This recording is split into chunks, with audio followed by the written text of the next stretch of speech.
Lawrence Francis, host of Interpreting Wine, welcoming you to the Mosaic of Wine Series 2. Giving my audience of wine lovers, students and professionals from across the world access to some of the most interesting, successful and influential people working in and around wine. Today's guest, Kelsey Glasser, a native of Portland, Oregon, is a certified sommelier, restaurant owner and podcast host. A trained actor, Kelsey's love for wine started in Los Angeles and quickly developed to be her main focus. During the recent Oregon Wine Symposium, I attended a wine dinner at Kelsey's Portland-based restaurant, Arden, a Wine Enthusiast top 50 rated wine restaurant. And today we shine a light on her story. We discuss her journey back from Los Angeles to Portland, showmanship and storytelling in wine service. We talk Oregon producers taking risks with grape choices, and the American dream spirit being alive and well in Oregon, humor and storytelling in Kelsey's wine content. We discuss the Raise a Glass wine platform, the Her Way podcast, and hear how you, my listeners, can get involved. Enjoy.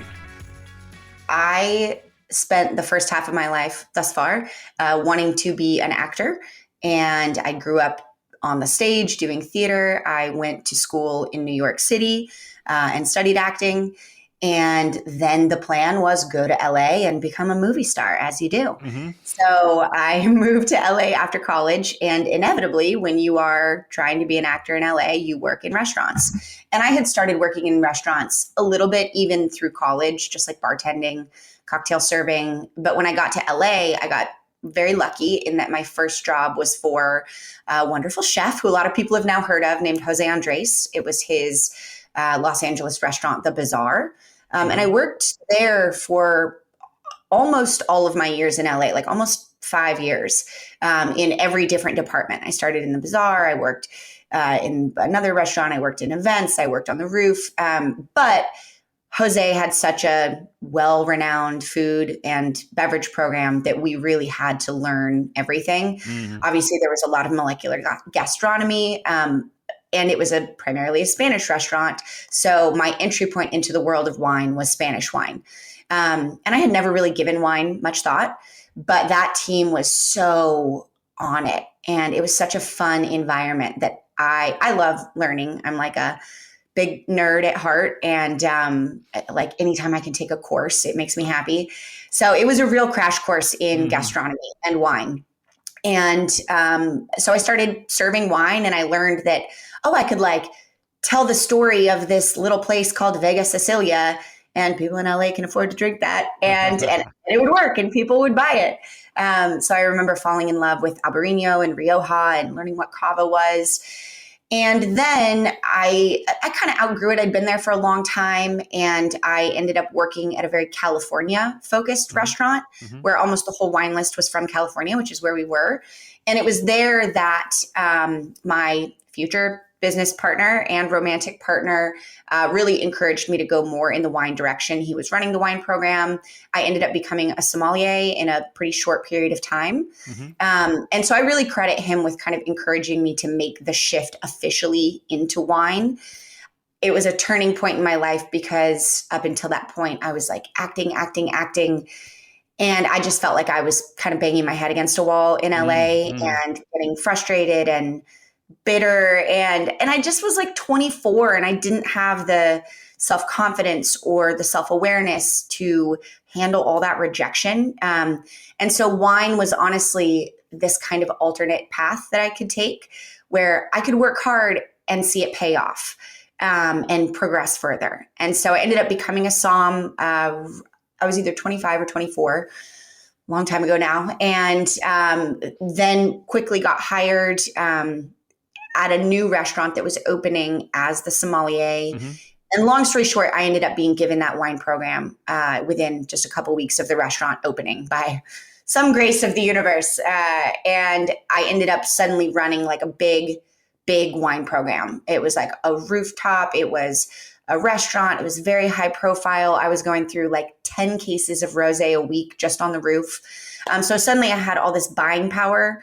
I feel like I'm getting too granular in this story. Bullet points are I I really like had to figure out what I was doing there. And then Alex, my ex, and I were trying to open our own thing. And I was from Portland originally, actually from the Willamette Valley. And we were trying to open our own wine bar in Los Angeles, and it was cost prohibitive, and we couldn't get a liquor license. So we ended up moving back to Portland in 2016. We opened a little wine bar called Thelonious Wines that kind of became this like neighborhood favorite. And from there, we ended up opening the restaurant that I have today, Arden, which has been open for 7 years now. And that's sort of the main journey that led me here. I should say, as soon as we opened Arden, we ended up splitting the businesses, and Alex kept the wine bar and I kept Arden. So it was suddenly like, oh, I have to figure out how to, I've like worked in restaurants for a long time and I've been a floor manager, but I didn't know how to read a P&L or never taken a business class in my life. And so it's been a journey, knock on wood. I finally kind of feel like I know what I'm doing. I started to feel like I knew what I was doing, and then a global pandemic hit. And that led me to the wine platform that I have today, Raise a Glass. So that's kind of the bullet point. I absolutely love it because, and it's honestly, it's why I love audio, because, in a 5-6 minutes, there's so much more than I think you've probably ever shared on social media or, and certainly in the questionnaire that you did before coming on. So, totally. I love that you were sort of steeped and you got your start with Spanish wines, because that was the same for me, all those wines of Galicia, you've already mentioned Albarino, but the Godello and the wines of Valdeorras, they were the ones that really made me stop and take notice and, think that, oh, I might actually enjoy wine. So I can totally relate there. And I think it's also great to hear really how influential Los Angeles was. I've spent, literally, I've been there once. I've, spent a week or so there.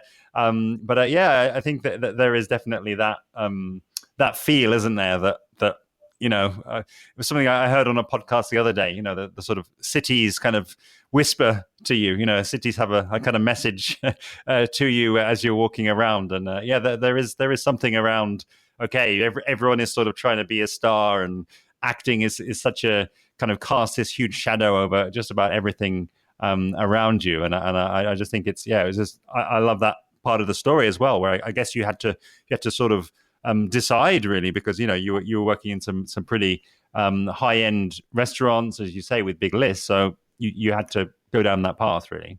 Well, and I hadn't actually thought about it until this moment, but I mean, there's an inherent showmanship that comes along with hospitality, which I've always known that, that's why a lot of actors are good on the floor in a restaurant, because we know how to like talk to people and tell a story and hold the stage, for lack of a better word. Totally. But I do think this restaurant in particular, if listeners have never heard of it, it doesn't exist in LA anymore, which was sad. It closed during the pandemic, but there is still Bazaar, Vegas, Miami, New York, maybe somewhere else, but it's a very much a theatrical experience. Like, it's meant to be like a bazaar that you kind of go experience different parts of. Like, you walked in and there was this beautiful bar area, and then there was 2 different dining rooms that like Blanca and Rojo, and there was like this gorgeous open kitchen, and then you went to the patisserie to have dessert, and then you went to Regalo, which was like the gift shop.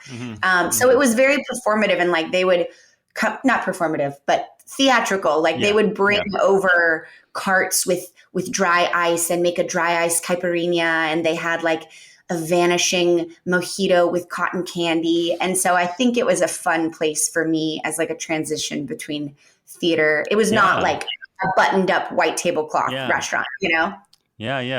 I'm sure you had a lot of fun there, and I'm sure people, went there. They kind of, if they knew what they were getting into, they went there for that experience as well. And I should just say, I mean, you very our paths crossed when I was in Oregon only sort of 2 or 3 weeks ago, and I was lucky enough to go to Arden. You were hosting an incredible wine dinner with the winemaker of Beaufrere. which I really enjoyed. And I think as well, it would be helpful. You're being very kind of selfless and giving so much description to the restaurants in Los Angeles. But yeah, please, give us a sense of, I guess, maybe first through the people, but what is Arden now to you? What, and perhaps, what has it now become, now that you've, as you say, you've taken the reins and you've grown really during the time that you've had the restaurant. Yeah, when we first opened Arden, the whole reason we opened it was that our original wine bar didn't have a kitchen. It was like a little hole in the wall, technically a live workspace. Like we lived upstairs and opened a retail shop, and then we moved out and turned the upstairs into seating. Mm-hmm. And I think people loved how like homespun it was, but there was no commercial kitchen. So we could serve like cheese and charcuterie, and that was it. And when the Arden space became available, here's the fun fact on that particular space. It was just like 2 blocks away, and it has, you've seen it, this really beautiful open wine cellar. That was built originally by Peter Leem and Brian Martin of like the champagne fame. And so we were like, oh, that's cool. There's like great history in this space. It needs a little spiff up, but we took it over. But we always just intended to have like a wine bar that served food. And when we put an ad out for a chef, this woman applied from San Francisco, and she had Michelin stars from her last couple restaurants. She was my age.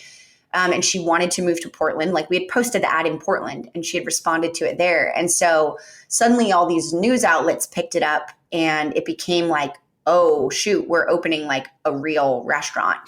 And suddenly I was like, pressure's on. And Sarah was our chef for the first year. And then she went and did Top Chef. She's done a lot of cool stuff. She has a tinned fish company now. But Eric, he's our second and final chef. He's now a part owner in the restaurant with me. But he came on at year 1, and to his credit, like really picked up because we got all this attention in the first year. Mm-hmm. And wine was always a part of the story of Arden, because that's Alex and I's background. And granted, by this time Alex was out of the picture, but wine was always associated with Arden's name. Mm-hmm. And so we knew from the very beginning, like it was actually kind of a marketing challenge at first, because people thought for the first year or 2 that we were just a wine bar, but we had a full restaurant. And so from day 1, wine dinners have been a part of Arden. And actually, I don't know if I said this at the dinner you went to, but our first dinner ever was with Beaufrere. I don't even know how it was pretty cool and now unheard of. I was like, barely 30, and Sarah at the time was our chef, and she was like my age, and somehow we just like managed to wrangle a dinner with Beaufrere. Yeah. And then I think in the wine world, I learned this from Alex. Like he would always just ask for stuff, like not in an entitled way, but if we were tasting with a winemaker, he would be like, hey, do you have any like library vintages? Do you have a case of like library wine you can sell me for the list? Yep. And I look at a lot of people in the industry, and I think they assume that there's certain rules that they have to follow. And they'll ask me like, how do you get library wines? I'm like, I just ask winemakers. Or how'd you get this crazy lineup of winemakers for this dinner series? I'm like, I just asked them, and like the second year of Arden, I was like, I want to do a dinner that is like the most a dinner series that's the most iconic winemakers of Oregon, like all the historical winemakers. And so it was Beaufrere, Brickhouse, Belpont, Cameron, Bergstrom, Antica Terra, Lindpenner Ash, although that one never happened because the pandemic hit. But like it was a crazy lineup. It would have happened. Yes. But, I just think like Arden has become very associated with a high caliber of wine, not just being poured in the restaurant. We have one of the largest lists in Portland, which I'm really proud of. Mm-hmm. It has a lot of library wines on it. It has a really global representation, of course, lots of local, and we do a lot of cool collaborations. And now on like an international and out of Oregon just level. Which I'm really excited about, but I don't think it's to any like great talent of mine. I just think I am like, hey, I introduce myself and I'm like, do you want to do something at Arden, or can we buy your wine, or whatever it is? Yeah, well, I think it's really interesting you having that reflection now because I can sense, my take on it, my 2 cents for what it's worth. I think as you say, just asking the question, but also, Yeah. yeah, just being enthusiastic, being like committed, like really, really going for it, and I think a bit of humor as well, and just as you say, just presenting yourself, in the right way, and you never know, and I think it's probably as well one of those elements where it's like, okay, what's the worst that can happen? If you ask for something like that, people just, no one's going to make fun of you. It's like, okay, you may just not get exactly what you want, or something else Yeah. might happen that means it kind of can't take place. Um, And I didn't jump right into doing like, bringing international. I mean, and I mm, should say, I'm not bringing international winemakers over, but I tell importers and distributors, hey, when you have a winemaker in yeah, town from yeah, Barolo, like, let me know. I would love to do a dinner at Arden. yeah. And I think it's, you have to kind of like earn your street cred a little bit for Hmm. certain people to Hmm. say yes. I'm lucky in Oregon. I could just drive out to the wineries. I could hang out with them. I could create a relationship. And then they know when I ask them to do a dinner, like that I'm hopefully a decent human. But it has been, to Arden's credit, I mean, it was really gratifying. Like last year, we got 2 pretty cool nods. Like one was to be put on the Wine Enthusiast, like 50 best wine restaurants in America, which is a total surprise. And so having that as a feather in our cap, now it's easier to approach big deal international winemakers and have them say yes. But I think it's more about just talking to people, not from a place of ego, but enthusiasm. And you'd be surprised how many people say yes. Yeah, I've got a burning question about storytelling, because you've mentioned it already today. Around being at Bazaar, and bringing in that time of your life when you say you were sort of transitioning from acting, but then you mentioned it also coming through as a part of the experience, really, at Arden, and I wonder if you'd kind of care to kind of unpack that a little bit. What does storytelling mean for you, really, and I guess as well, now that you're running the place, you're the boss. How do you go about instilling the importance and supporting the importance of storytelling within the wider staff? Yeah. And you and I kind of talked about this, I think, in a previous conversation, but for me, I just view the world through a storytelling lens because it's so much of my background.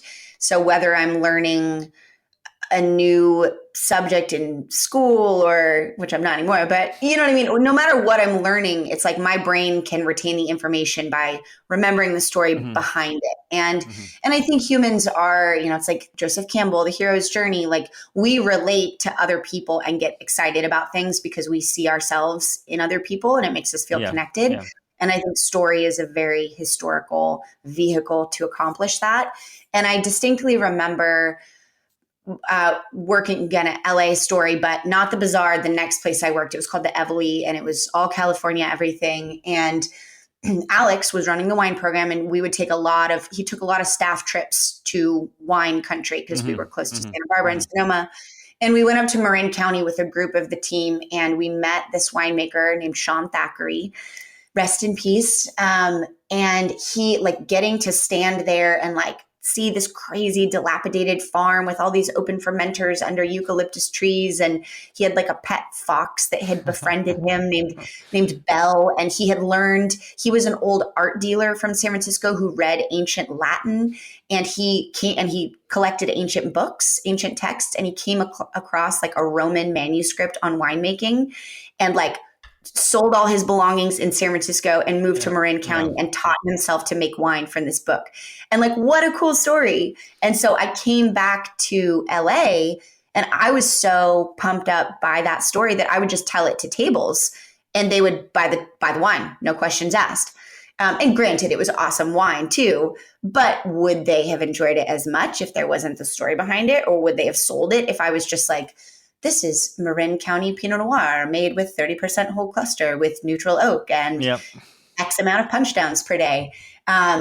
and it was a real aha for me. And it was kind of the first moment where I was like, oh, I think I could do wine and really enjoy it, like from that perspective. Like I don't have to just give up this part of myself. And so learning the story of the wines has been a part of every wine program I've run since then. I think staff education and staff inspiration is critical because I'm not the one on the floor selling the wine anymore. I mean, once in a while I get to, which is fun. But for the most part, it is my servers and my wine director, who's wonderful.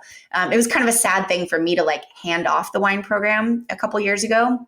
I still get to advise and answer questions and help brainstorm and mentor, but I don't have to like worry about if we're out of stock of like Chardonnay by the glass.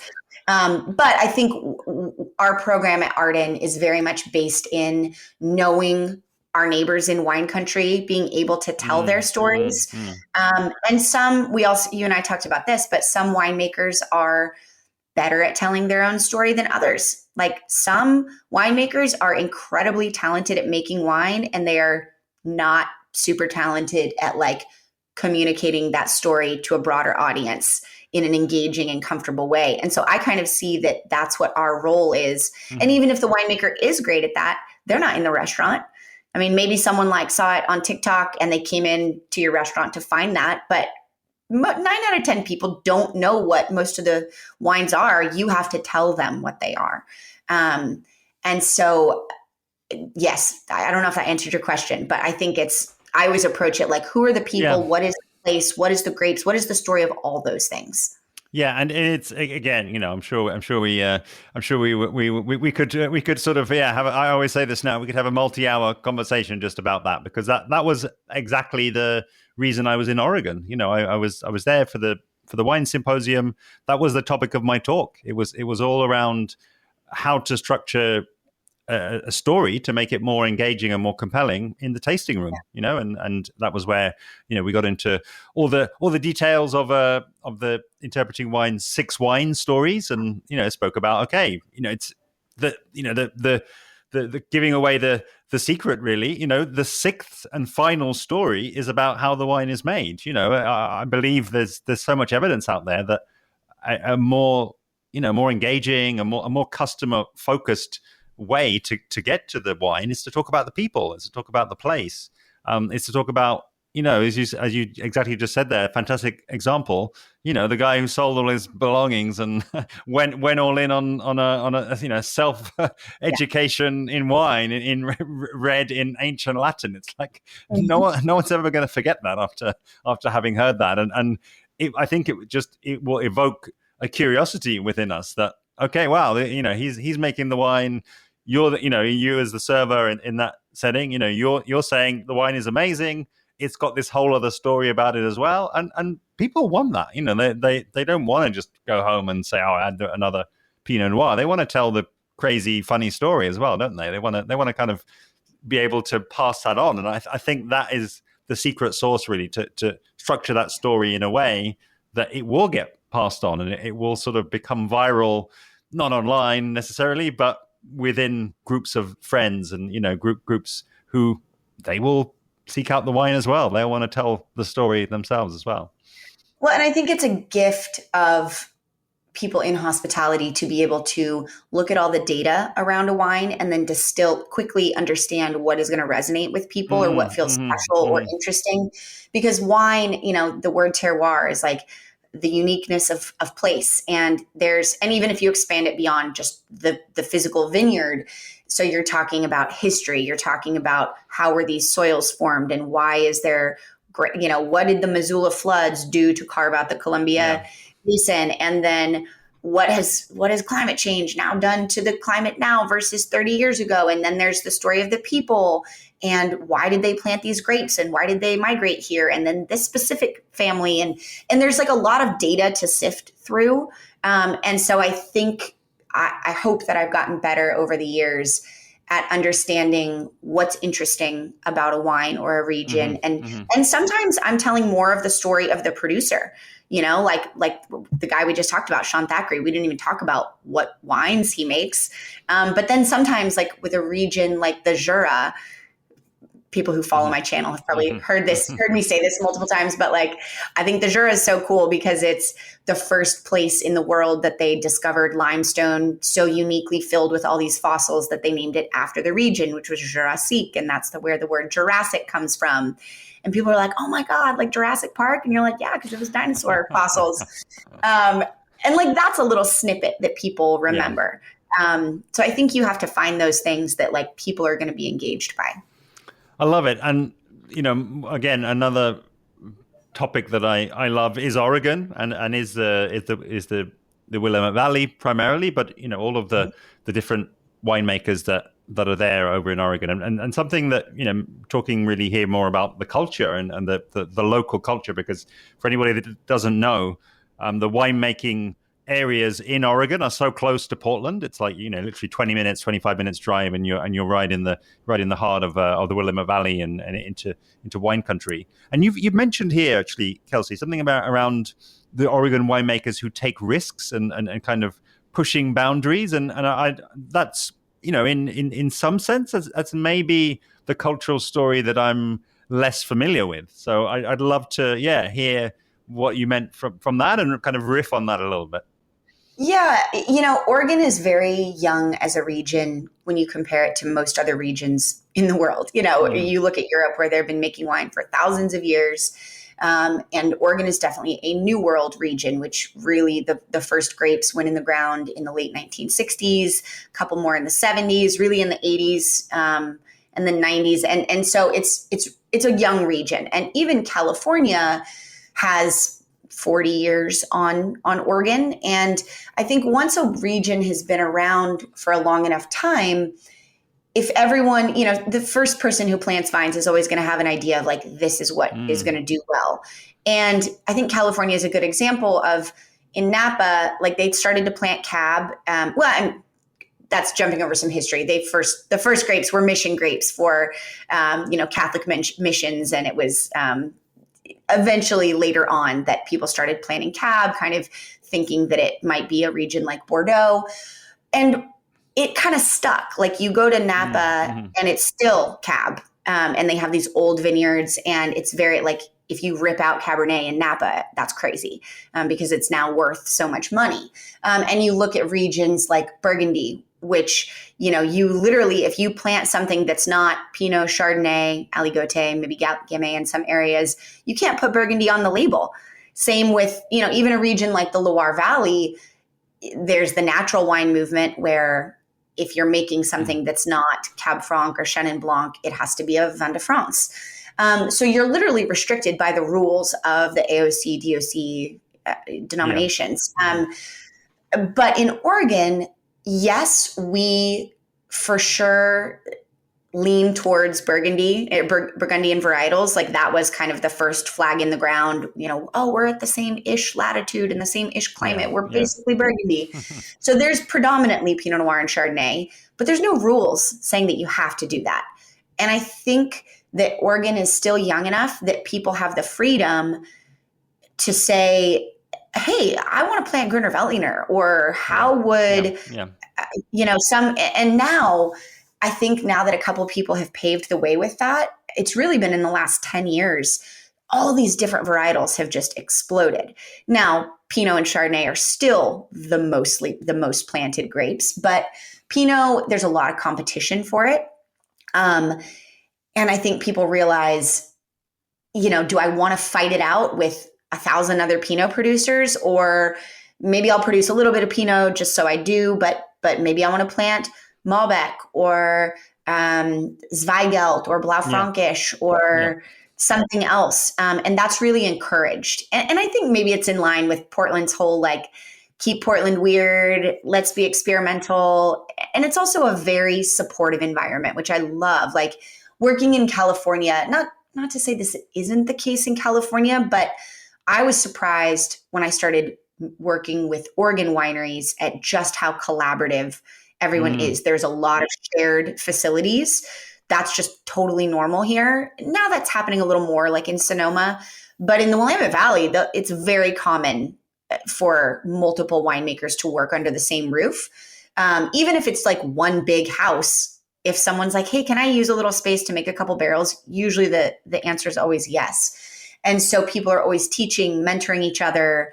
I think people get inspired by like, oh, I like that. You planted aligote right next to my vineyard and it's tasting pretty good. Maybe I should plant a couple rows. So I really love that spirit of like creativity, collaboration, support. Like I went out to one of my very favorite couples have a winery called 100 Sons, Grant and Renee. Mm-hmm, mm-hmm. Shout out if you haven't had their wines. They're like incredible to look out for. But they were like, oh, we're just going to have a little open house and we're releasing the 23s.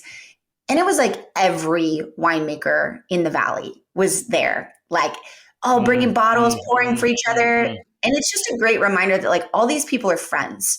Because I've heard, I don't know if I should say this, but I have a friend who her family has a champagne house and have for, a long time, generations.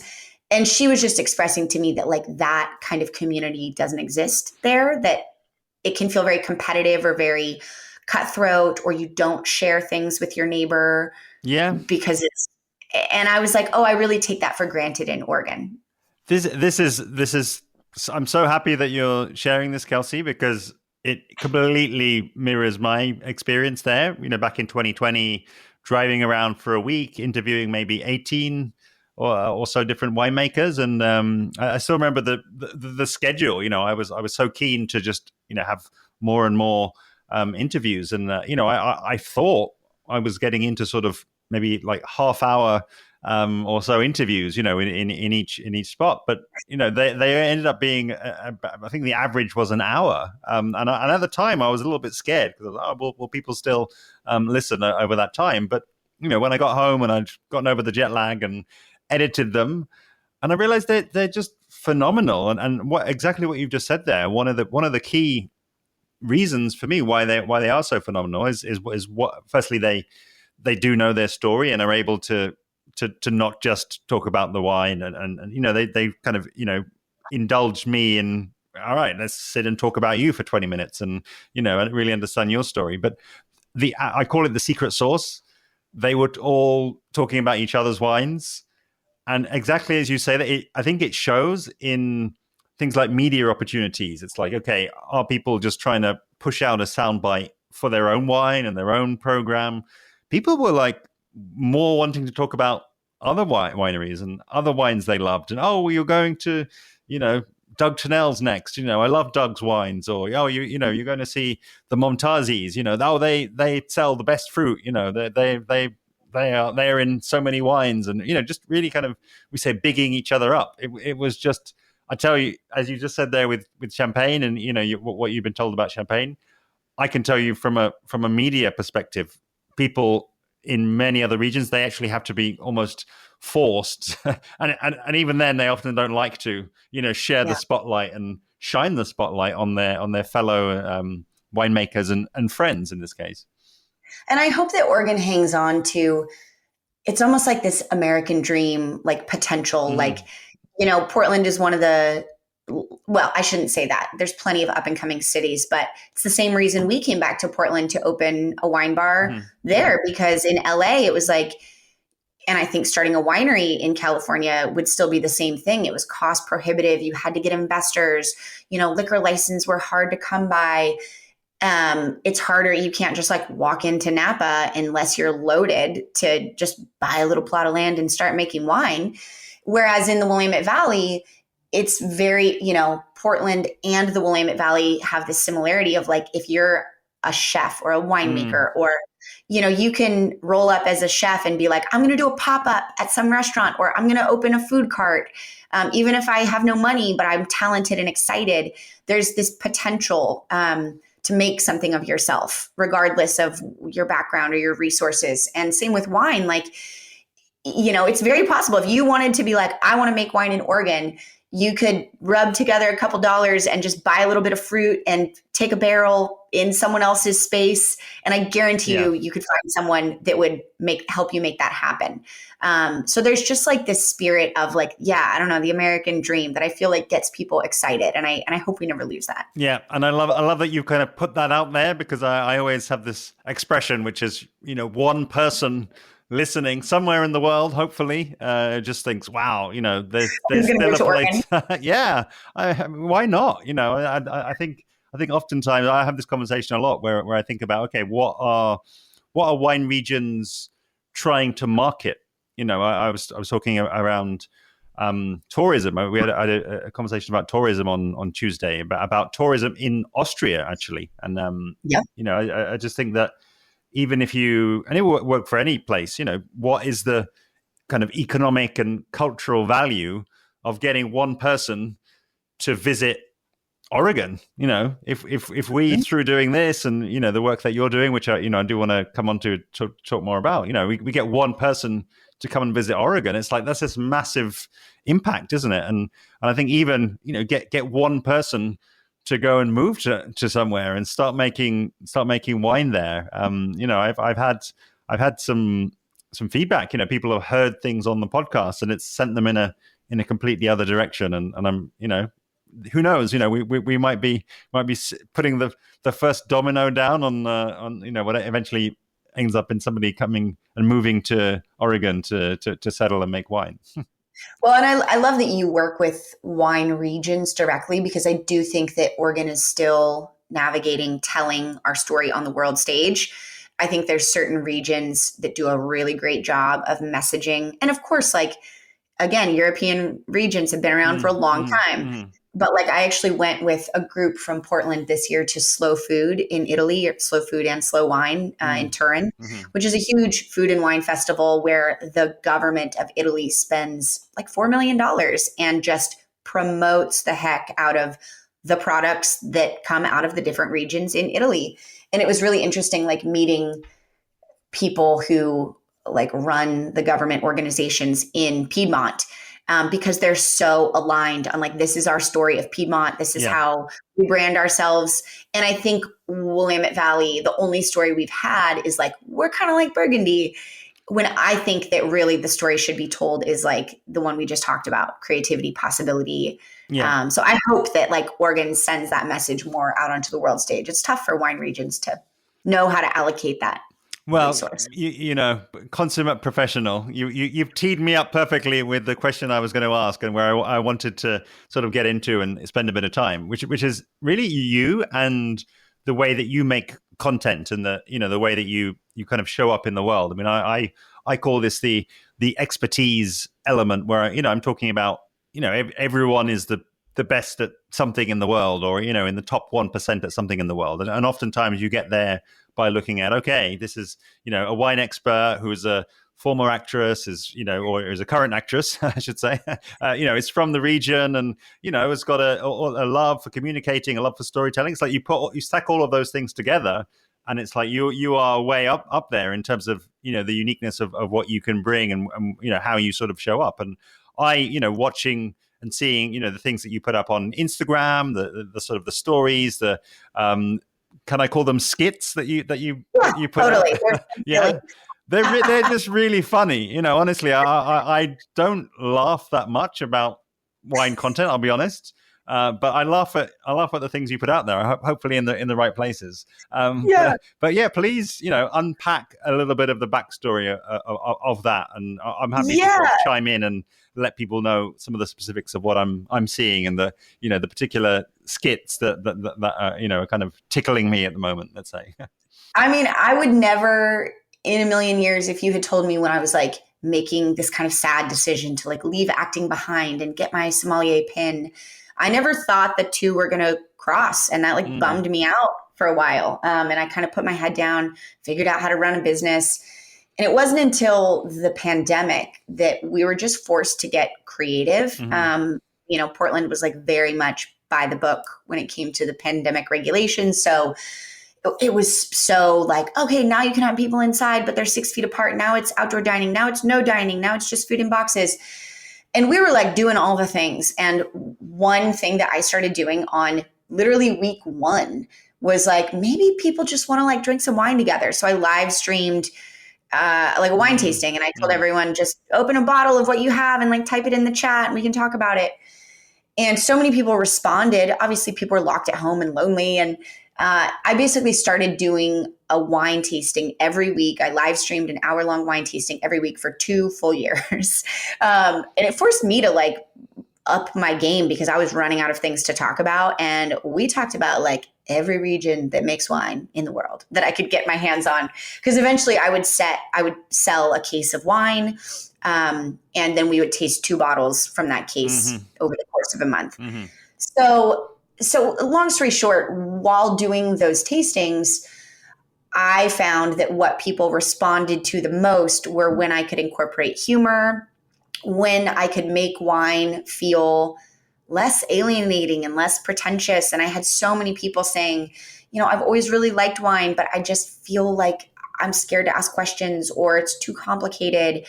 And basically we all know this, like wine can have this connotation of like snootiness and, pretense. And like, it's a club that's too cool that you're not a part of, and white tablecloths and, very formal. And I started to realize like, I think I can make wine feel more approachable for people. And the more silly that I can be, and when I could come up with fun facts about a region that like made people laugh, or people were like, oh my God, I can't believe she said that. Like when I let my personality come through, it resonated with people because I think it took wine off this pedestal and like humanized it and made it something fun and relatable.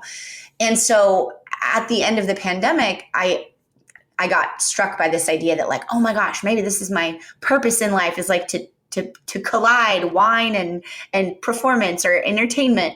And I have this dream of creating a wine travel show. I still want to make this happen, where you go to different wine regions in the world and you tell the story of everything we've been talking about, that place, those people.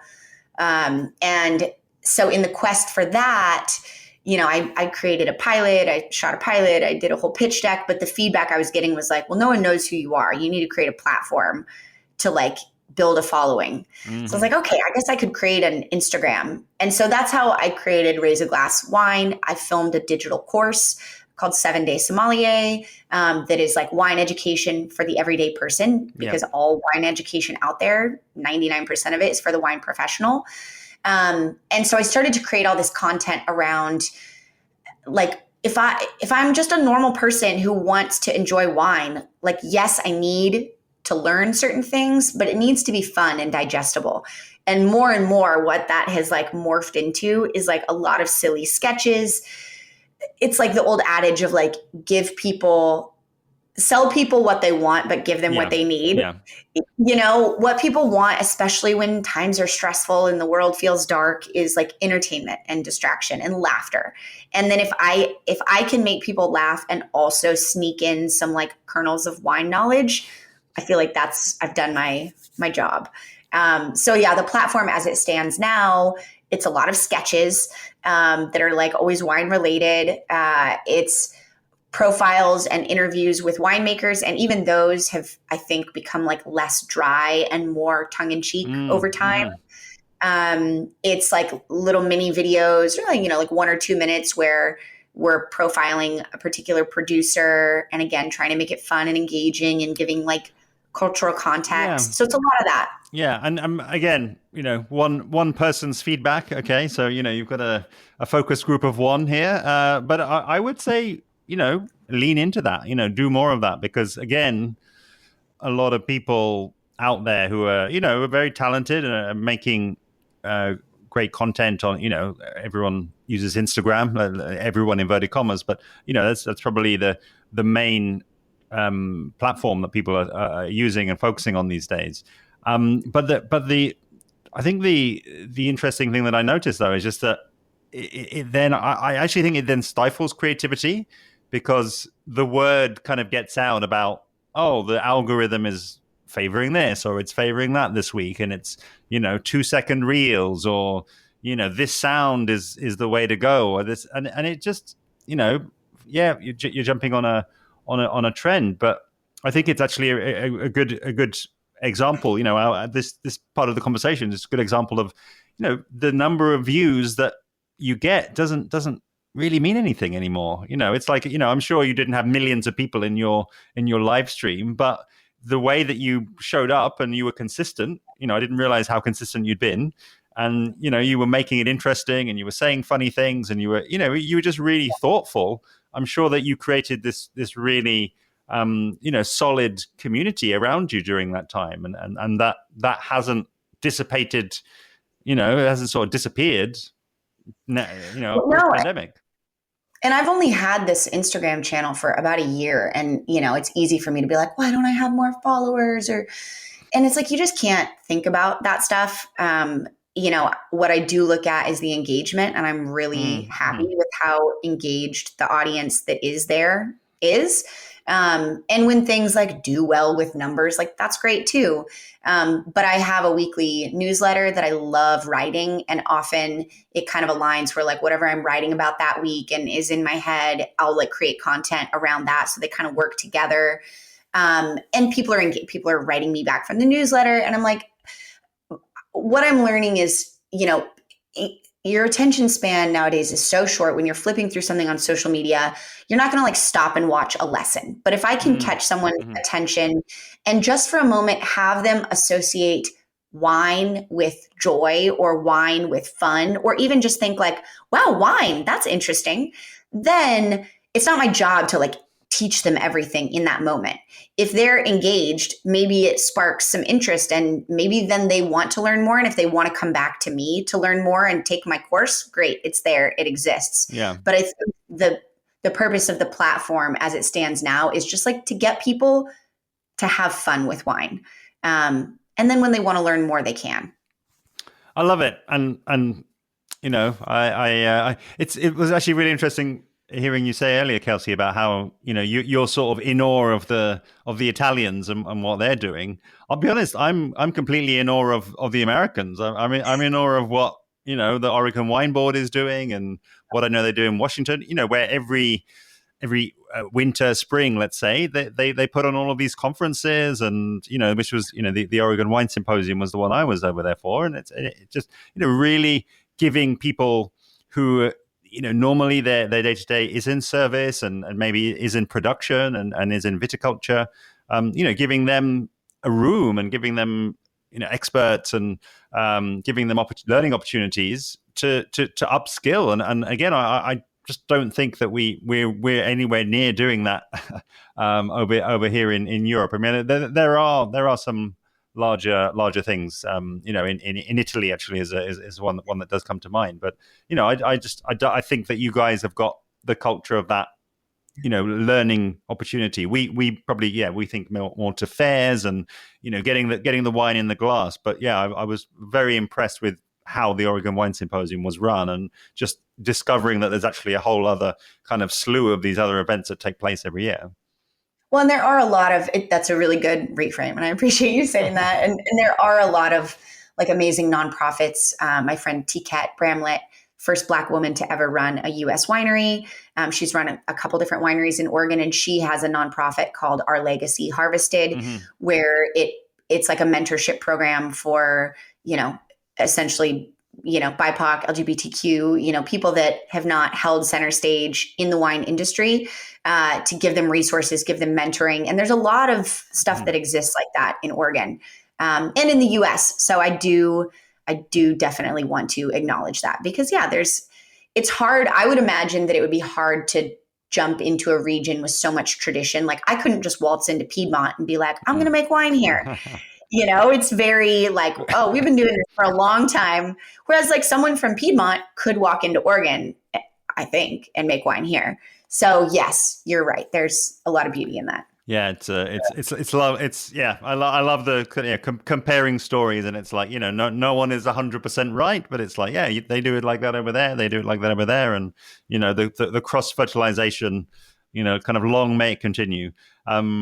But I as we sort of look to closing, really, because this time has totally flown by. But I realize, you are a fellow podcaster, and we haven't spoken about your podcast yet. So I would love to give you the opportunity to really, it seems like an interesting platform and an interesting channel that you've developed. And yeah, maybe give us a little bit, the sort of potted history of how that came to be, what it's about, and how you're enjoying it as well.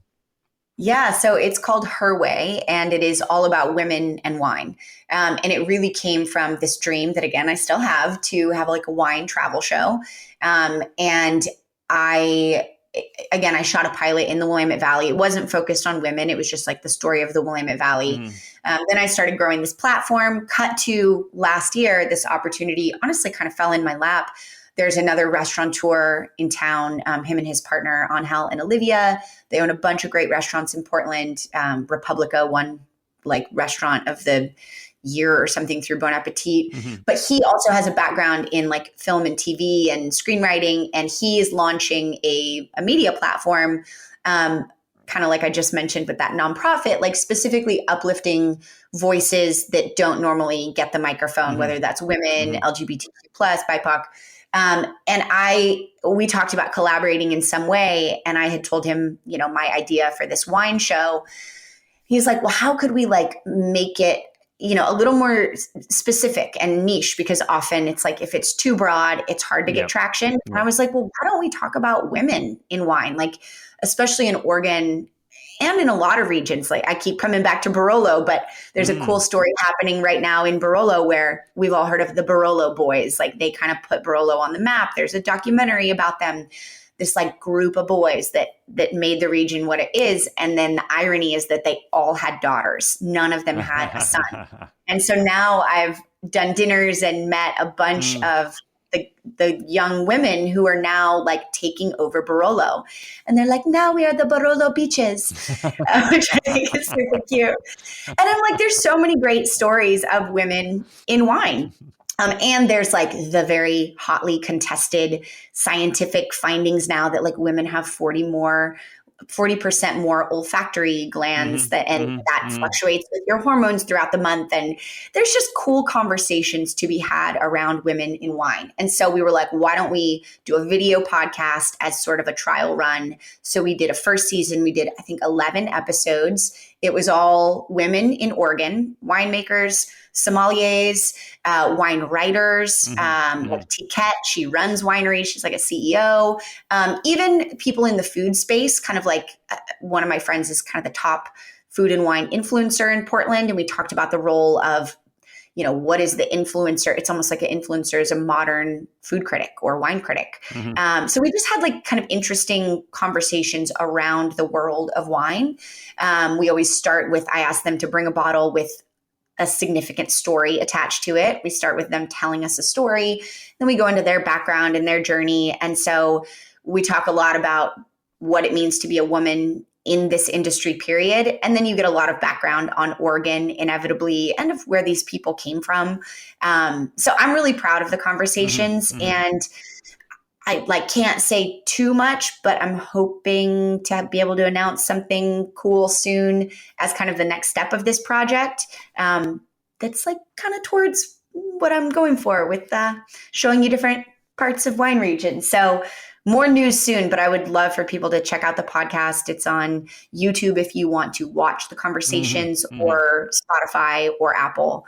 It's a lot of fun. That's it. I was exactly thinking that, I think it's that the whole, the graph you sometimes see of, where people think success or a journey looks like, where it's just, one step after the other. It's like, no, it's the up and down and, around the houses and up. And I think that the important thing is you obviously haven't lost you haven't lost your love for acting, for performance, for storytelling, and, keep that, because that's absolutely what makes you unique. But then also, it's like, okay, what is over the hill? What is coming? And it's like, okay, the travel show is coming. It's like, I'm getting there, guys. It's like, okay, we're going to get there. It's going to be slow areas and fast areas. But, I just think it's one of those amazing things around the internet, and just social media. And I think, again, all kind of coming full circle, I really get from you that you're not just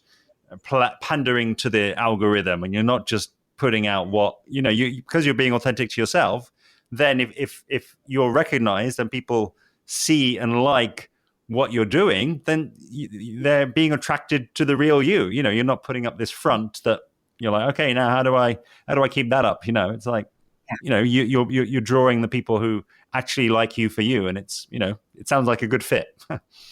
I hope not. I mean, I remember doing my first sommelier training courses through the Court of Master Sommeliers, and granted, like, they've changed a lot over the years. I actually went back and did the advanced course last summer, gave them another shot, and I was like, okay, they've made big strides. Because when I first did it 12 years ago, it felt very like, as a woman, you had to wear a suit. Your hair had to be like slicked back. It was very formal. And I love seeing the surprise on certain people's faces. And we've really set this tone at Arden. We're like, it's a very casual environment. Like, we're serving nice wines, but like, I specifically try to not do all the very formal, sometimes can feel a little robotic, like etiquette around wine. And even just talking about it in a way that feels approachable. And now the natural wine movement has like taken that and really run with it. So you can't get like too hipster with it, but I just think there's something to be said for, making wine your own, feeling comfortable with it, and not being pretentious about it. I love it. And I want to give you the final word, because I know that you've got a few destinations, let's say, if people have listened and they've listened this far and they've enjoyed the conversation, where else can they kind of continue the conversation with you online? Where are those places that you'd like them to track you down? Yeah. So Raise a Glass Wine is my platform and Instagram handle. Also raiseaglasswine.com will take you to all the places. There's a link on Instagram too. You can check out the podcast on the platforms we mentioned before. I do have this course that I'm really proud of called 7 Day Sommelier, which again, you can find on the website or on Instagram. And it's a fully digital course. Although if you want a case of wine, at least in the US, I can ship that to you to taste along with the course. And I have a weekly newsletter that you can sign up for on the website or on the Instagram that I hope is engaging and fun, and everything from wine recommendations to stories to, I went to Burgundy and here's where I ate and here's my favorite bottles that I drank. I would say head to the Instagram or the website. A huge thanks to today's guest, Kelsey Glasser, owner at Arden, Portland, Oregon. Visit Instagram.com/raiseaglasswine or raiseaglasswine.com to learn more. And why not reach out to Kelsey to let her know what you thought of the episode and ask any questions raised. Next time on Interpreting Wine, Mosaic of Wine, Series 2 in episode 582, I'll be speaking with Liz Mercer of WISE, which stands for Wine Industry Sales Education. Make sure you're subscribed to Interpreting Wine to be alerted when that episode goes live. And while you're at it, why not follow along with me on social media, where I'm at Interpreting Wine on Instagram and Facebook, at Wine Podcast on Twitter X, or hello@interpretingwine.com. See you soon.